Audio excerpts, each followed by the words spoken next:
देखिए, अगर 27वीं आईनी तरमीम आ जाती है ना, तो एक चीज़ आप सबको याद रखनी चाहिए कि अदालतों का अमली तौर पे वजूद बिल्कुल ख़त्म हो जाएगा। अभी तो अदालतें सिसक रही हैं ना, बहुत सारी ऐसी चीज़ें जो 26वीं आईनी तरमीम में एस्टेब्लिशमेंट नहीं करवा पाई, वो अब 27वीं आईनी तरमीम में हो जाएंगी।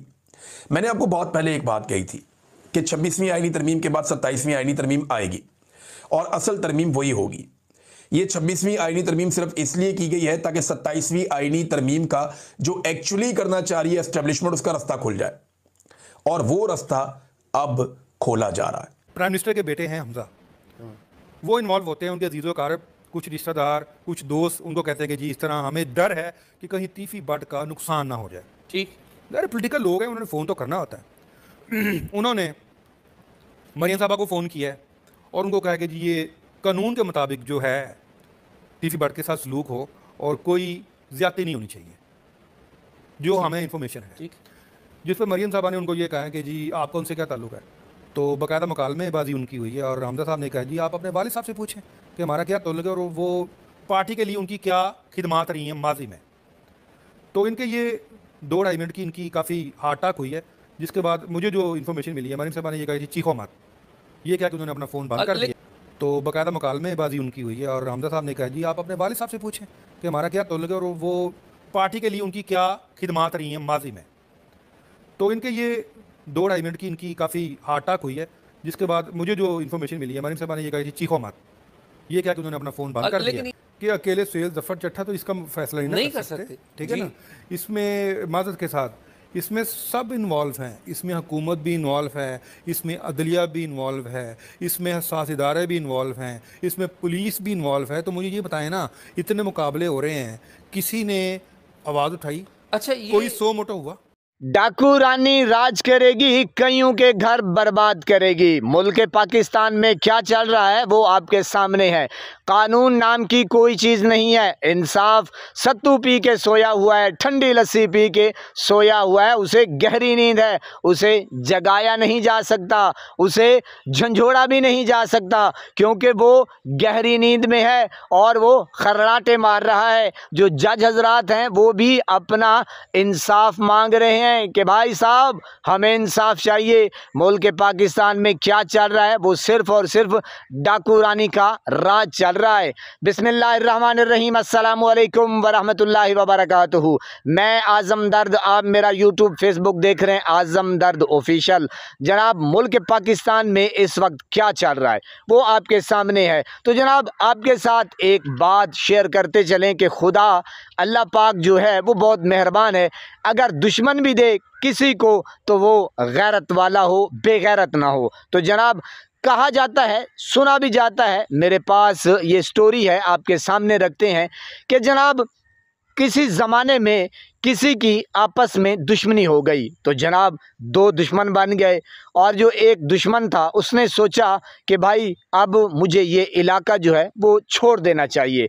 अपने बीवी को साथ लिया और वो उस इलाके से रफू चक्कर हो गया और कहीं दूर जाके बसा। यानी कि ना किसी को खबर, ना किसी को ये पता कि आखिरकार वो कहाँ गया है। लेकिन जो दुश्मन होता है वो हमेशा हमेशा रहता है और उसे भी खौफ होता है। तो जनाब वो अपनी मस्ती में मस्त था, लेकिन वो दुश्मन को कभी नहीं भूला था। तो जनाब एक रात उसकी बीवी और वो अकेले कमरे में सो रहे थे। तो जनाब उसने कहा कि चलो बाहर चलते हैं, कि जनाब यानी कि हाजत के लिए वो बाहर जाना चाहता था।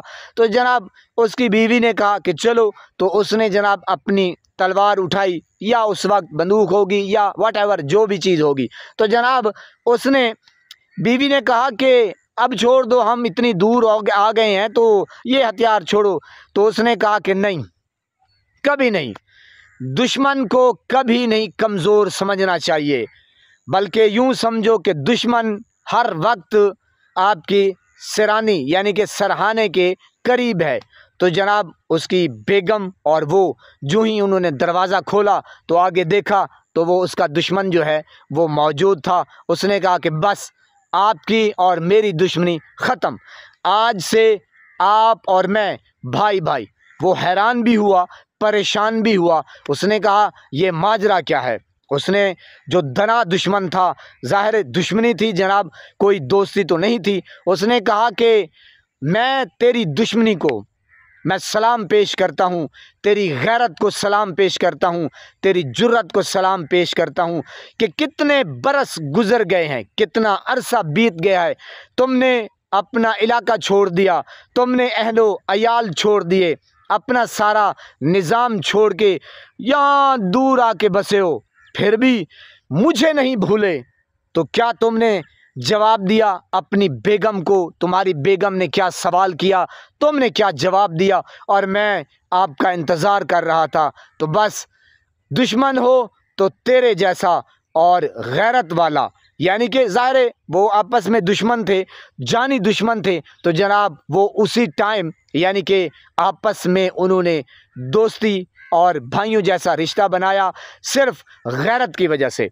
पाकिस्तान में क्या चल रहा है वो आपके सामने है। बेदर्दी से मारा जा रहा है और जनाब जो कसूरवार हैं उनको मारना चाहिए, बल्कि ऐसे भी नहीं, उनके ट्रायल होने चाहिए, उनको अदालत में लाया जाए। बहरहाल जनाब पाकिस्तान में अदालत कहाँ, वो पुरानी बात थी जनाब। तो बहरहाल जनाब चुन चुन के तहरीक इंसाफ वालों को मारा जा रहा है और यानी कि जो भी आता है इन लोगों के सामने, यानी कि आपका अगर दुश्मन भी हो, आप दुआ करें अल्लाह से कि पहले तो ये चीज़ रखें ना जनाब, फिर भी दुआ करें कि ऐ पाक परवरदिगार, दुश्मन भी हो तो वो गैरत वाला हो, उसके अंदर गैरत हो। तो जनाब ये आजकल चल रहा है पाकिस्तान में, यानी कि आपने ये सुन भी लिया अपने कानून से। अच्छा, नवाज शरीफ को भी यही लगता था कि जनाब मैंने सारी ज़िंदगी वज़ीर आज़म ही रहना है और जनाब अपनी कुर्सी, अपने मौज मस्तियाँ।